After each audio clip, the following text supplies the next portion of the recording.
Good evening, नमस्कार। YT की इस सेशन में ज्योति क्लासेस में आप सभी का हार्दिक अभिनंदन है। आइए यूरोप में राष्ट्रवाद को एक बार फिर से स्टार्ट करते हैं।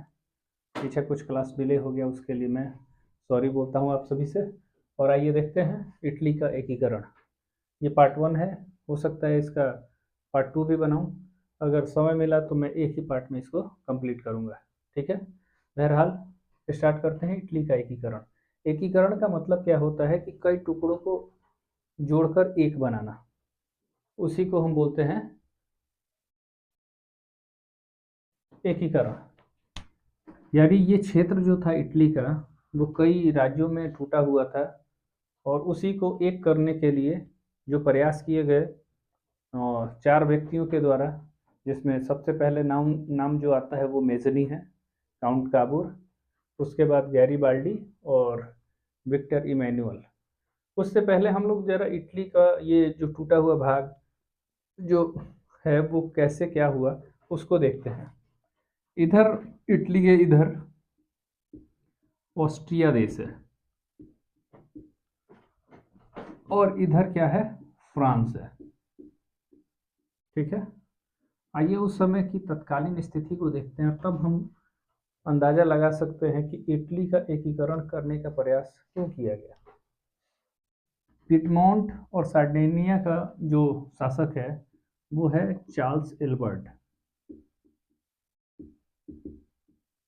ये चार्ल्स एल्बर्ट पिडमोंट और सार्डिनिया के राजा हैं। हालांकि इटली के राजा हैं, लेकिन इनको केवल 2 ही क्षेत्र मिला है। जब 1814 में नेपोलियन का पतन होता है तो ऑस्ट्रिया का जो चांसलर है मेटरनिख, वो वियना सम्मेलन में 1815 में इटली से बात करता है और बोलता है कि फ्रांस से नेपोलियन से युद्ध करने में हमारी शक्ति या हमारा बहुत सारा पैसा बर्बाद हो गया, तो इसलिए हम आपका लोम्बार्डी और वेनेशिया जो क्षेत्र है वो हम ग्रहण करते हैं, हम ले लेते हैं सॉरी। तो लोम्बार्डी ये बहुत ही उपजाऊ जमीन है, ये कृषि योग्य भूमि बहुत बेहतरीन है, और लोम्बार्डी और वेनेशिया को ऑस्ट्रिया ने रख लिया। इसी ऑस्ट्रिया के जो बुर्बो वंश के शासक हैं उनको उनको ऑस्ट्रिया का जो चांसलर है मेटरनिख को बुर्बो वंश के लोगों को ये सौंप दिया, परमा, मोडेना और टस्कनी को। ये जो क्षेत्र आप देख रहे हैं पेपल राज्य, इस पर पूरे विश्व गुरु जो हैं वो हैं पोप, जो सभी ईसाइयों के हेड हुआ करते थे, उनको ये क्षेत्र मिल गया था। और फ्रांस और इस पोप की जो रक्षा कर रहे थे वो फ्रांस की सेना थी। और आपको पता ही है कि फ्रांस उस समय की तत्कालीन समय में फ्रांस सबसे शक्तिशाली देश हुआ करता था। इस फ्रांस की सेना ने पोप को संरक्षण दे रखा था और ऑस्ट्रिया ने फ्रांस को खुश करने के लिए नेपल्स और सिसिली जो क्षेत्र हैं वो फ्रांस के हैंड ओवर कर दिया था। अब इस प्रकार ये कहानी जरा देखिए, कितना विचित्र बात है। इस पूरे इटली का जो राजा है वो चार्ल्स एल्बर्ट है और इसको केवल 2 ही क्षेत्र मिले हैं, सार्डिनिया और पिडमोंट। ऑस्ट्रिया का अधिकार है लोम्बार्डी, वेनेशिया। ये जो क्षेत्र देख रहे हैं पेपल राज्य का, उस पर पोप का अधिकार है। परमा, मोडेना, टस्कनी ऑस्ट्रिया के शासकों का है और नेपल्स और सिसिली फ्रांस की सेना है। तो जब भी मैप आप देखेंगे, ये इसका आकार थोड़ा जूता के आकार की तरह है, पैर के आकार की तरह। तो आप समझ सकते हैं कि इटली कहीं भी देख लेंगे तो आपको पता चल जाएगा। अब कहानी स्टार्ट होती है। चार्ल्स एल्बर्ट यहाँ का राजा है और वो सोच रहा है कि इन सबको एक कैसे मिलाया जाए। पोप जो है इसका एकीकरण अपने धर्म के अनुसार करना चाहते हैं ताकि उनकी दाल गलती रहे यहाँ पे।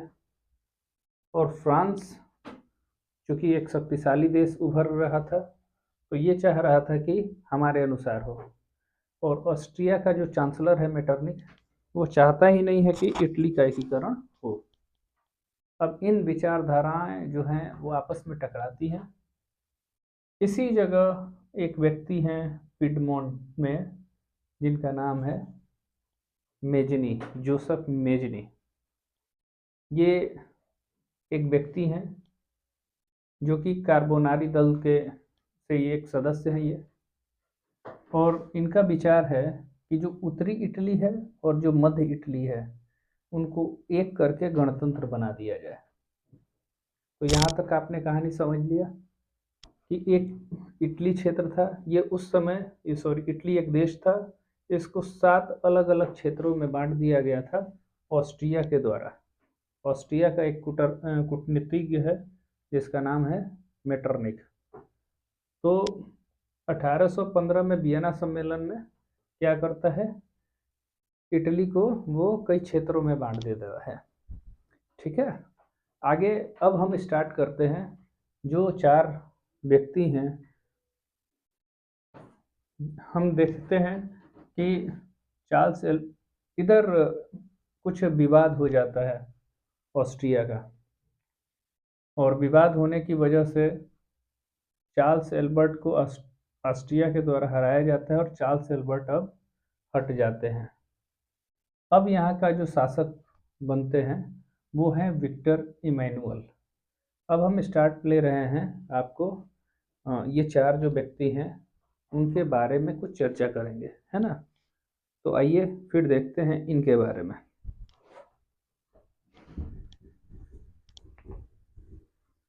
मैं इसको अब इरेज कर देता हूँ। सबसे पहले तो याद करने का एक ट्रिक याद कर लीजिए। इटली के एकीकरण में ये ट्रिक हमेशा याद रखें। मैं गैर कवि, ठीक है। मैं से आपको याद करना है मेजनी, गैर से गैरीबाल्डी, क से काउंट काबूर, और फिर यहीं का शासक बनते हैं, इनका नाम है विक्टर इमैनुअल। ठीक है, ये 4 लोग इसके रीढ़ हैं, किसके, इटली के एकीकरण में। तो ये 4 लोगों के बारे में हम लोग कुछ चर्चा करेंगे, और उसके बाद धीरे धीरे देखेंगे कि इटली का एकीकरण कैसे 1861 के आसपास आते आते इटली का एकीकरण होता है। तो चलिए सबसे पहले हम लोग स्टार्ट करते हैं। इटली का एकीकरण में पहले जो व्यक्ति आ रहे हैं उनका नाम है जोसेफ मेजनी के बारे में। उम्मीद है कि ट्रिक से आप इन चीज़ों को याद करेंगे।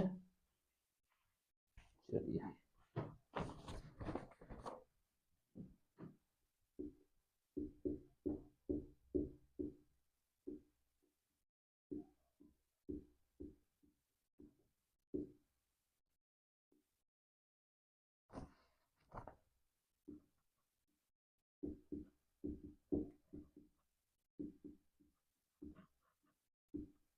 जरा जोसेफ मेजनी के बारे में जानते हैं। जोसेफ मेजनी एक साहित्यकार है, गणतांत्रिक विचारों का समर्थक है, और ये पेशे से सेनापति है। ठीक है, तो सैनिक के पद पे ये क्या बनता है, सेनापति। इसका संबंध है कार्बोनारी दल से। कार्बोनारी दल का मुख्य उद्देश्य क्या है कि ये छापेमारी युद्ध करके राजतंत्र को नष्ट करना चाहते हैं। और यहाँ पे क्योंकि जोसेफ मेजनी क्या है, गणतांत्रिक विचारों का समर्थक, यानी गणतंत्र में वो विश्वास करता है, और इसलिए ये कार्बोनारी दल में जब ये था तभी उसके दिमाग में ये विचार आया कि पूरे इटली का एकीकरण होना चाहिए। ये उत्तरी तथा मध्य इटली के एकीकृत कर उसको गणतंत्र बनाने की प्रयास में लगा हुआ था। यहीं पे क्या हुआ कि जोसेफ मेजनी को नागरिकों के द्वारा उसको सहयोग प्राप्त होने लगा, जिससे उस आंदोलन को मेटरनिख के द्वारा दबा दिया गया। 1831 में इसने यंग इटली की स्थापना की और 1834 में यंग यूरोप। एक क्वेश्चन और बनता है, जैसे यहाँ पे यंग इटली है, इसी तरह भारत में M.K. गांधी, नाम सुने होंगे, मोहनदास करमचंद गांधी, इन्होंने यंग इंडिया की स्थापना की थी। ठीक है, ये इम्पोर्टेंट क्वेश्चन है। भारत में राष्ट्रवाद जब पढ़ाएंगे तो वहाँ पे थोड़ी सी चर्चा होगी। और 1834 में यंग यूरोप। मेटरनिख ने देखा कि ये बार बार इटली के क्षेत्रों से, खासतौर सार्डिनिया और पिडमोंट के क्षेत्रों से बगावत हो रही है, उसको दबाने के लिए जो मेटरनिख ने है उसने पता लगाया कि क्या कारण है कि बार बार आंदोलन चालू हो जा रहा है। तब उसको पता चला कि मेजनी जब तक है तब तक ये विवाद होता रहेगा। इस प्रकार ऑस्ट्रिया ने इटली के जो राजा हैं उस समय चार्ल्स इल्बर्ट, उन पर प्रेशर करता है और जिसकी वजह से जोसेफ मेजनी को वहाँ से पलायन करके जाना पड़ता है, यानी कि उनको इटली छोड़ना पड़ता है। तो इस प्रकार हम देख पाते हैं कि ये जो इटली के एकीकरण के, इनको अग्रदूत माना जाता है। ये क्वेश्चन है, एक बेहतरीन क्वेश्चन है, अग्रदूत। पहला प्रयास जो किया था इनडायरेक्टली वो थे नेपोलियन बोनापार्ट, क्योंकि नेपोलियन बोनापार्ट के द्वारा कारण ही इटली के लोगों में राष्ट्रवाद की भावना जागी थी। इस प्रकार आप समझ सकते हैं कि जोसेफ मेजनी जो है वो इटली के एकीकरण का अग्रदूत माना जाता है। तो ये कहानी थी कुछ जोसेफ मेजनी की। एक बार रिकॉल करते हैं और समझते हैं। जोसेफ मेजनी एक साहित्यकार हैं, गणतांत्रिक विचारों के समर्थक हैं और पेशे से सेनापति हैं। ये कार्बोनारी दल के एक सदस्य हैं। कार्बोनारी दल का उद्देश्य क्या है कि छापेमारी युद्ध करके राजतंत्र को नष्ट करना और फिर गणतांत्रिक वहाँ पे लागू करना। मेजनी उत्तरी तथा मध्य इटली के एकीकृत करना चाहते हैं और उसको गणतंत्र बनाने की कोशिश करते हैं। नागरिक आंदोलन को मेटरनिख द्वारा दबा दिया जाता है और उसके बाद 1831 में यंग इटली और 1834 में यंग यूरोप की स्थापना इनके द्वारा, मेजनी के द्वारा की जाती है ताकि इटली का एकीकरण किया जाए। लेकिन मेटरनिख के कूटनीतिक कारणों के द्वारा मेजनी को इटली से जाना पड़ा। तो ये पहले जो व्यक्ति थे वो जोसेफ मेजनी। अब दूसरे जो व्यक्ति हैं, जब द्वितीय चरण स्टार्ट हो रहा है उसमें दूसरे जो नाम हैं उनका नाम है, अब सार्डिनिया पिडमोंट के जो शासक हैं चार्ल्स इल्बर्ट, उनके जगह पे राजा बनते हैं विक्टर इमैनुअल। अब राजा जो बन रहे हैं उनका नाम है विक्टर इमैनुअल। ये सार्डिनिया और पिडमोंट के